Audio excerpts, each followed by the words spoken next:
Hey everyone, welcome back to the channel, and if you're new here, make sure to hit that subscribe button because today we're re-exploring something that is both universally condemned and universally practiced: lying.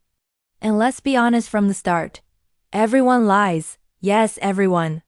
You might not think of yourself as a liar, but research shows that the average person tells 1 to 2 lies per day. And some studies suggest it's even higher. These aren't always big malicious lies, most are small, socially acceptable deceptions like saying, "I'm fine" when you're not, claiming you loved a gift you didn't, exaggerating a story to make it more interesting, or telling a coworker their presentation was great when it was mediocre. But they're still lies, and understanding why humans lie so frequently, across all cultures and throughout all of history, reveals fascinating insights about psychology, social dynamics, self-perception, and what it means to be human. So today we're diving deep into the psychology of lying, why we do it, what purposes it serves, what's happening in our brains when we lie, the different types of lies, and what all of this tells us about human nature. Let's start with the uncomfortable truth. Lying is fundamentally human. It's not a moral failing or a sign that society is degenerating. It is a sophisticated cognitive ability that requires advanced mental capacities and actually emerges predictably in child development. Children start lying around age 2 or 3, as soon as they develop theory of mind, which is the ability to understand that other people have different knowledge, beliefs, and mental states than you do. To lie effectively, you need to be able to imagine what someone else knows, predict how they'll interpret your false statement, and maintain a version of reality in your mind that differs from what you're presenting. This is cognitively complex. And species that can do this, which is most species, can lie. So in a way, lying is a marker of sophisticated social intelligence. But that doesn't make it ethically neutral, and it doesn't mean all lies are equivalent. So let's break down the different types of lies and the motivations behind them, because not all deception is the same. The most common category is prosocial lies, which are lies told to benefit others or maintain social harmony. These include white lies, polite lies, and flattery. When you tell your friend their haircut looks great when you actually think it's awful, you're prioritizing their feelings over literal truth. When you feign interest in someone's story to be polite, you're lying to maintain the social interaction smoothly. When you compliment a child's artwork even though it's objectively not skillful, you're encouraging them. Prosocial lies are deeply embedded in social etiquette. In fact, many social situations require minor deception to function. If everyone always spoke complete, unfiltered truth, social life would be brutal and relationships would be damaged constantly. These lies serve to protect feelings, maintain relationships, reduce conflict, and smooth social interactions. They're generally considered acceptable or even virtuous, and they make up a large percentage of everyday lies. The second major category is self-serving lies, which are told to benefit the liar in some way. This includes lies to avoid punishment, gain advantage, protect reputation, escape responsibility, or obtain something you want. A child lying about breaking the vase to avoid getting in trouble, an employee exaggerating accomplishments on a resume, someone lying about their age or income on a dating app, a politician distorting facts to win votes. These are all self-serving lies motivated by self-interest. Within this category, there is a spectrum from relatively harmless lies like calling in sick to work when you just need a mental health day, to serious deception like fraud, infidelity, or lying under oath. The motivation is fundamentally the same: advancing your own interests, but the ethical weight varies enormously depending on context and consequences. A particularly interesting subset of self-serving lies is impression management, where you lie to construct a particular image of yourself. This includes exaggerating accomplishments, omitting failures, claiming interests or values you don't actually have, or creating a persona that differs from your authentic self. Social media has intensified this. People curate carefully edited versions of their lives, which are technically lies of omission and emphasis, even if no specific factual claim is false. You're presenting a filtered reality designed to create a particular impression, and everyone knows it's not the whole truth, but we all participate in this collective deception. The third category is antisocial or malicious lies, which are told with intent to harm others. This includes lies to manipulate, deceive, betray trust, damage reputations, or gain at someone else's expense. Pathological liars and people with antisocial personality traits engage in this type of lying more frequently, but even generally honest people sometimes tell malicious lies when they're angry, jealous, or feel justified in hurting someone. These lies violate social trust and have the most severe ethical and legal consequences. They're relatively rare compared to prosocial and self-serving lies, but they're the ones that cause the most damage and that people fear most. Now let's talk about the psychological mechanisms that enable and motivate lying. Because understanding this helps explain why lying is so prevalent despite being universally condemned. First, there's self-deception, which is the fascinating phenomenon where you lie to yourself before or while lying to others. People are remarkably skilled at convincing themselves that their lies are actually true, or at least justified and not really lies. This might sound contradictory. How can you deceive yourself? But your brain does this by selectively attending to information that supports your preferred narrative while ignoring contradictory information, by creating justifications that make the lie feel morally acceptable, or by genuinely distorting your memory of events to align with your lie. Self-deception serves two purposes. It makes your lies more convincing to others because you're not consciously lying anymore. You believe your own story, and it protects your self-image as an honest person. You can lie while still thinking of yourself as truthful because you've convinced yourself the lie is true or justified. This is cognitive dissonance reduction at work. Your brain can comfortably hold, I am honest and I am lying simultaneously, so it resolves the conflict by reframing the lie as not really a lie. Second, there's moral licensing and motivated reasoning, where having done something moral gives you psychological permission to do something less moral, or where you reason backward from your desired conclusion to justify whatever gets you there. If you've been honest all day, you might feel licensed to tell a lie.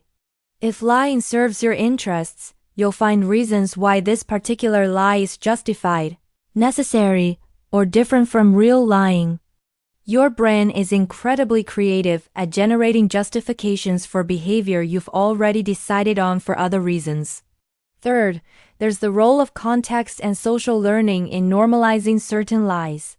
If everyone in your workplace exaggerates their productivity, you learn that this type of lying is acceptable and expected in this context. If your parents model white lies to spare feelings, you internalize that compassionate lying is good. If your peer group values impressive stories more than strict accuracy, you learn to embellish. We learn which lies are acceptable, which are condemned, and how to lie effectively through social observation and feedback. Lying is partly a learned social skill. Now let's discuss what's happening in your brain when you lie, because neuroscience has revealed some interesting patterns. Lying requires more cognitive effort than truth-telling because you need to suppress the true information, construct the false information, monitor whether the lie is believable, remember what you said so you can stay consistent, and manage anxiety or guilt. Brain imaging studies show increased activity in the prefrontal cortex when people lie, particularly in areas involved in executive function, inhibition, and working memory.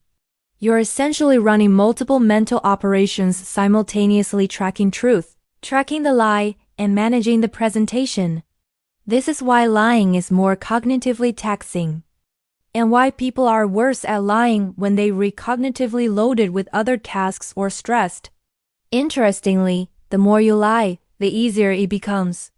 Repeated lying reduces the amygdala response. The emotional discomfort and moral warning signal decreases with practice. This is called the slippery slope of dishonesty. Your first lie might feel awful and activate strong emotional responses, but subsequent lies feel progressively easier as your brain adapts. This is why patterns of dishonesty can escalate. You're literally desensitizing your own moral emotional responses through practice. Let's talk about the social and evolutionary functions of lying, because despite its negative reputation, deception has provided adaptive advantages throughout human evolution.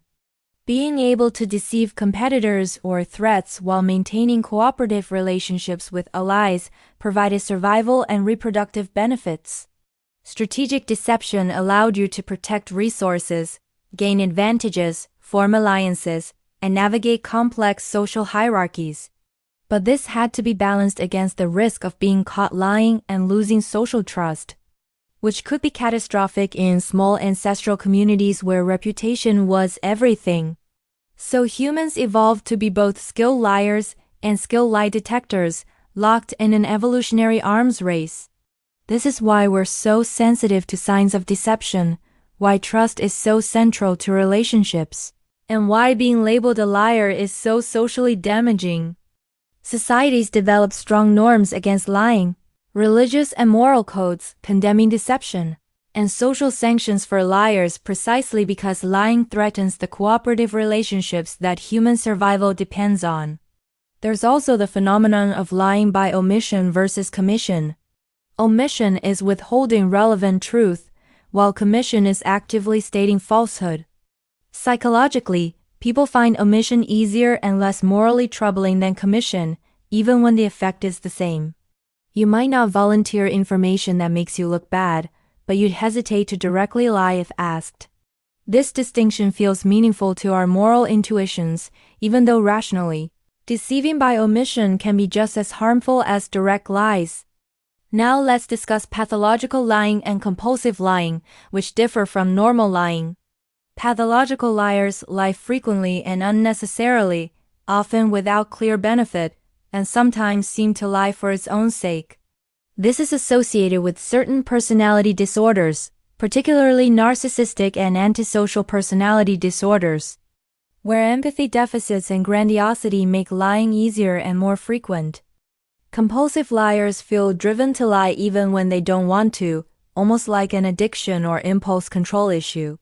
For these individuals, lying has become so habitual that it's automatic, and the normal deterrence, guilt, fear of consequences, moral concerns, don't function effectively. These patterns usually require professional intervention because they severely damage relationships and functioning. Let's talk about cultural variations in lying, because while lying is universal, what counts as acceptable lying varies across cultures. Some cultures place extremely high value on direct, honest communication and view even polite lies as problematic. Other cultures prioritize social harmony and face-saving to the extent that direct truth-telling can be considered rude or aggressive. What's considered a necessary white lie in one culture might be seen as dishonest in another, while brutal honesty valued in one context might be considered socially incompetent elsewhere. Understanding these cultural frameworks helps explain why people from different backgrounds sometimes perceive each other as dishonest or insensitive. They reoperating from different norms about when truth should be prioritized versus when social considerations should override strict accuracy. Now let's address the paradox of lying. Everyone does it. Everyone condemns it in others. And most people still consider themselves honest. This is because we judge ourselves by our intentions and others by their actions. When you lie, you focus on your good reasons, you are protecting feelings, avoiding unnecessary conflict, maintaining privacy, or facing extenuating circumstances. When others lie to you, you focus on the betrayal, the deception, the violation of trust. This asymmetry allows everyone to simultaneously participate in widespread lying while believing they're more honest than average. It's a collective illusion that's psychologically comfortable but creates interesting social dynamics. So what should you take from all this? First, recognize that lying is a complex behavior with multiple motivations, not all of which are malicious or selfish. Understanding why people lie, including why you lie, can create more nuance in how you evaluate deception. Second, be aware that you probably lie more than you realize, particularly in small prosocial ways. and that this is normal human behavior even if it's not ideal. Third, consider the consequences and ethics of different types of lies. A lie to spare someone unnecessary pain differs morally from a lie to avoid accountability or harm someone. Fourth, recognize that creating spaces where truth-telling feels safe reduces defensive lying. People lie less when they don't fear harsh judgment or consequences. Fifth, practice honesty mindfully, but also recognize that some situations genuinely call for compassionate, imperfect truth. 6. When you catch someone lying, consider their motivation before responding. Were they protecting themselves, protecting you, or harming someone? Context matters. And 7th, build a reputation for honesty in domains that matter, because trust is the foundation of relationships, and once broken is difficult to rebuild. If this video gave you a new perspective on lying, please give it a thumbs up and share it. Drop a comment. What's your take on white lies? Are there situations where lying is not just acceptable but right? This is genuinely complex territory without easy answers. And remember, being human means navigating the tension between truth and kindness, between honesty and social harmony, and sometimes that's messy and imperfect. Thanks so much for watching, and I'll see you in the next video.